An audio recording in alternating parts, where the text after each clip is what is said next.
Shalom, shalom, frères et sœurs en Christ, et bienvenue à la Rhapsodie de ce lundi 17 février 2025.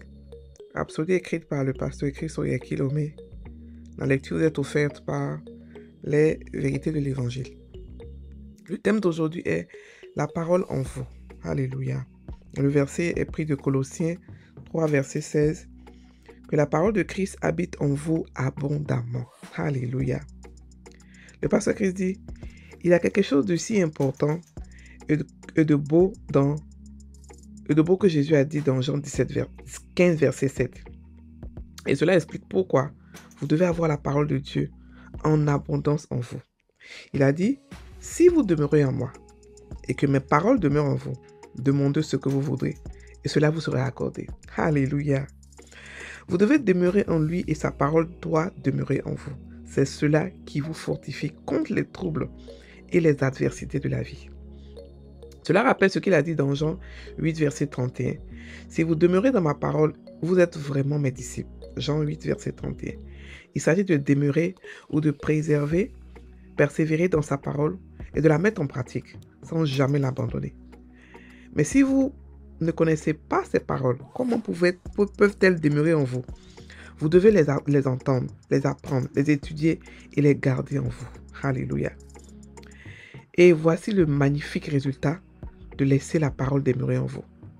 Demandez ce que vous voudrez et cela vous sera accordé. Alléluia. Le mot demander ici vient du grec aitio, qui signifie appeler ou exiger. Cela signifie donc appeler ou faire venir ce que vous désirez.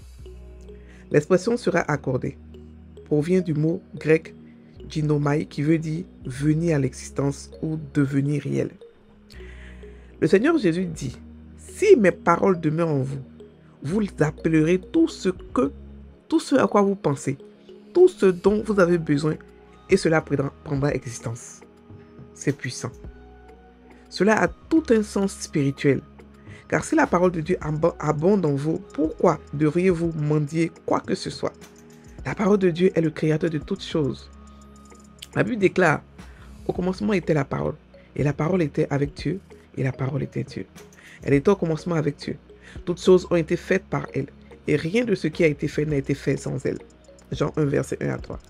Si toutes choses ont été faites par la parole, et que la parole est en vous, pourquoi ne pas libérer la parole, au lieu de supplier?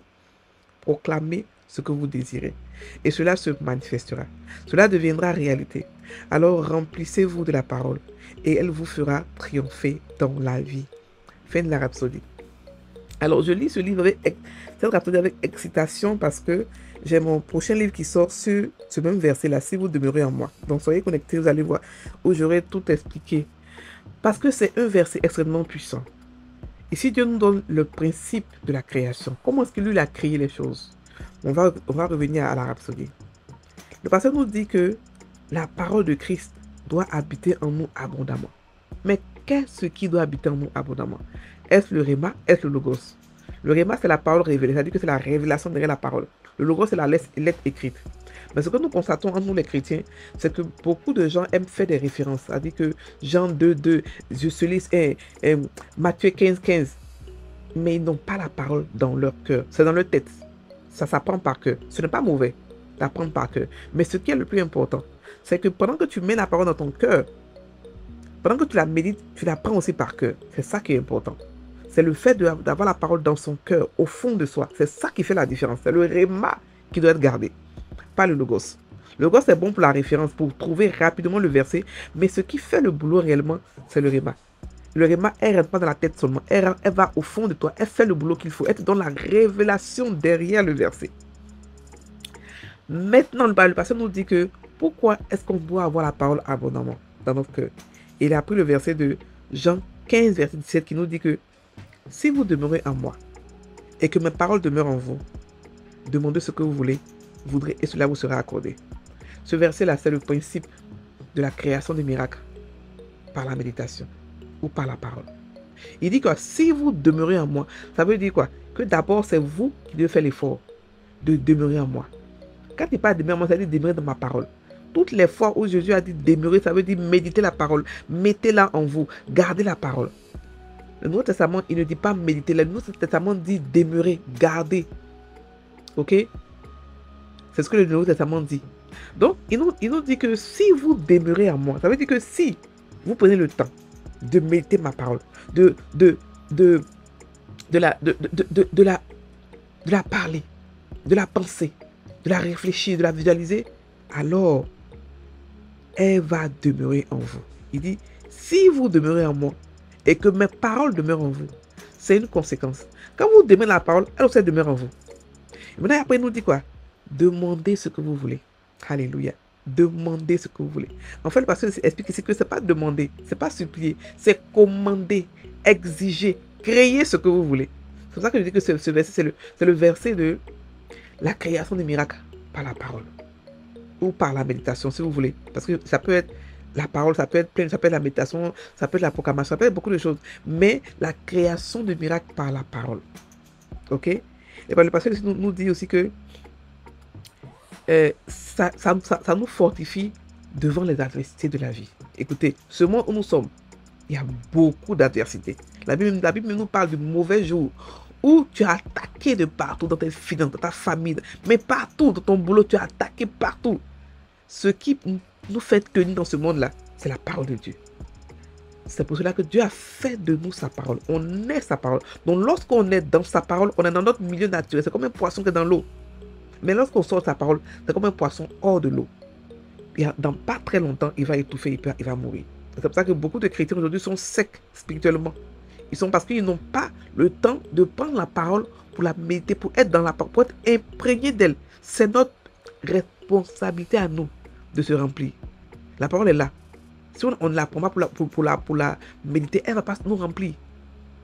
Et on va pleurer, crier, Seigneur, aide-moi. Oh, Seigneur, aide-moi. Alors que la solution, c'est prendre la parole et puis la méditer et puis crier.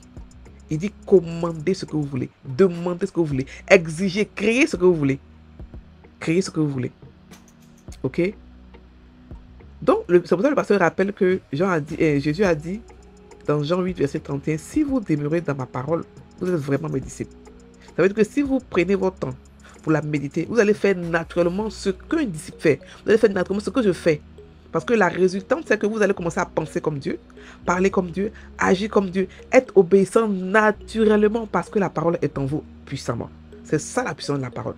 En Christ, on ne se fatigue pas, on ne se tue pas, on ne fait pas les œuvres, on ne fait pas d'effort de je veux le faire comme ça. Non, ce qu'on fait, c'est prendre la parole.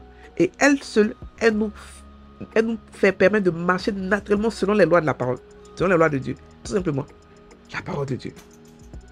Maintenant, le pasteur dit quelque chose. Il dit, il faut persévérer et ne pas abandonner. Pourquoi? Parce que les gens méditent une fois. Les gens font une seule fois et puis se disent, ok, j'ai fait une fois, 2 fois, c'est bon, c'est fini. Je ne vois pas le résultat, je suis fatigué. Alors que tu as commencé à créer. Tu crées et puis tu te dis que, et puis tu laisses la créature, tu vas ailleurs créer encore quelque chose d'autre. Non. C'est pour ça qu'il faut avoir un journal de foi. Ok? Et j'ai fait le journal de foi, c'est sur Amazon. Un journal de foi où vous pouvez mettre vos prières, vos sujets de prière avec le verset qui correspond au sujet de prière et méditer et parler et prophétiser et proclamer et puis voir à quel moment combien de temps ça va se dérouler, vous allez avoir le résultat. Parce que la parole de semeur, vous rappelez la parole de semeur nous parle des semences qui ont été semées et que la bonne terre donne 30, 60 et 100. Et la bonne terre encore d'autres, il y a 2 paraboles, la même parabole donne deux résultats, 100, 60 et 10 et 30. Ça veut dire quoi? Ça veut dire que dans la partie croissante, tu vas de miracle, de gloire en gloire. Tes miracles augmentent. Dans la partie décroissante, c'est le temps d'accomplissement du miracle qui diminue. Le temps d'accomplissement du miracle, c'est-à-dire que tu as fait un miracle aujourd'hui, tu l'as fait en 1 mois. Demain, comme tu l'as déjà fait, tu vas le faire en 5 jours. Et après en 1 jour. Et c'est comme ça, plus tu es conscient de ta divinité, plus le miracle devient plus petit, le temps d'accomplissement devient plus petit. Le temps d'accomplissement. C'est pour cela que c'est important de pouvoir avoir un journal de foi.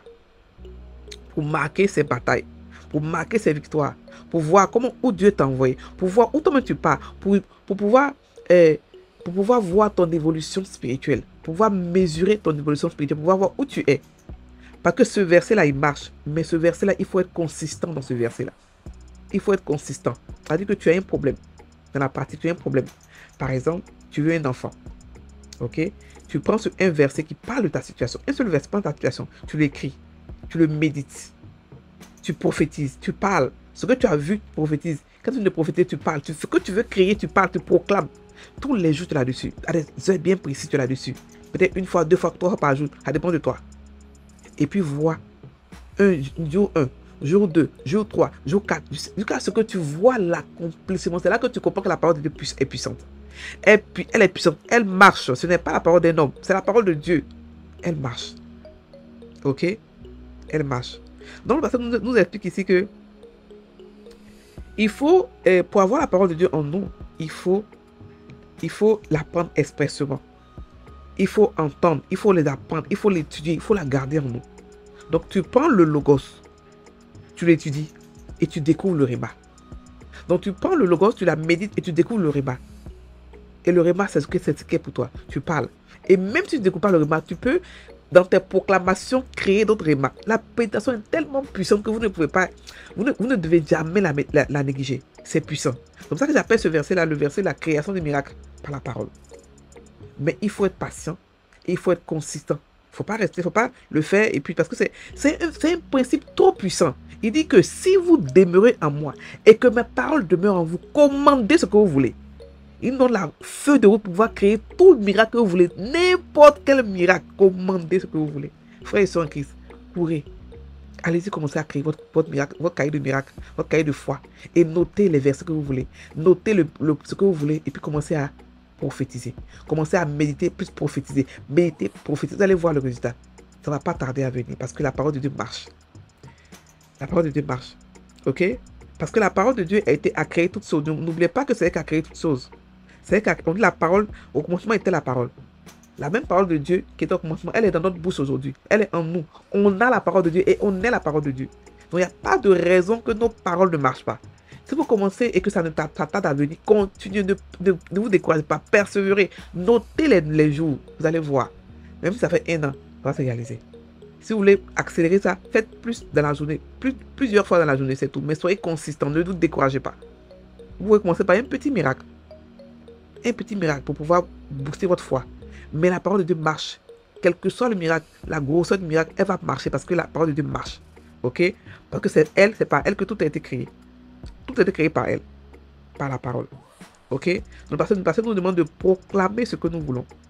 Et ça va se manifester. Parce que la parole de Dieu marche toujours. Remplissez-vous de la parole par la méditation de la parole, par l'étude de la parole, par les proclamations et puis parlez. Parlez que vous voulez voir. Créez. Appelé à l'existence, on est des dieux, on n'est pas des humains, on est des dieux, on marche comme Dieu, on agit comme Dieu, on fait tout comme notre Père. Et notre Père crée, nous aussi on crée. Ok? Il nous montre ici comment créer, il nous montre ici comment est-ce que lui-même il a créé. Il a médité, il a parlé, c'est venu à l'existence. Maintenant lui il est Dieu.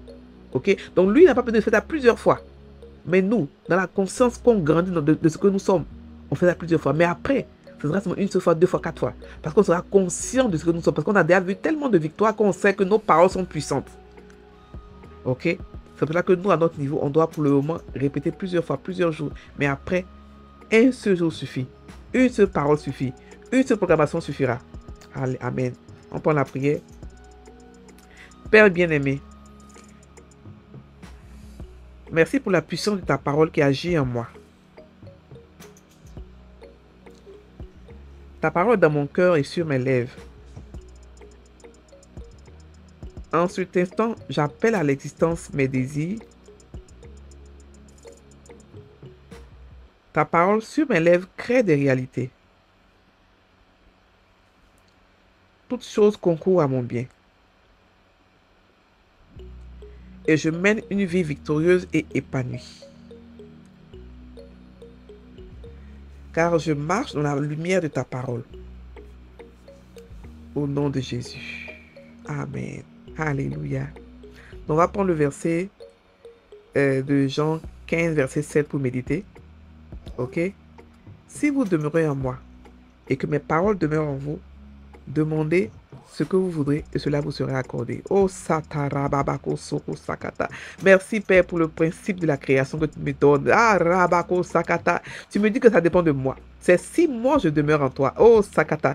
Tes paroles vont naturellement demeurer en moi. Et je peux commander ce que je veux. Oh, Sakata. Me donne la feuille de route pour commander ce que je veux. Pour créer la vie que je veux. La vie parfaite que je veux. La vie comblée. La vie épanouie que je veux. Roko Sotoko Sataka. Jenderibo Kimberio Soso Satekeribo Kandaka Rababako Sakata.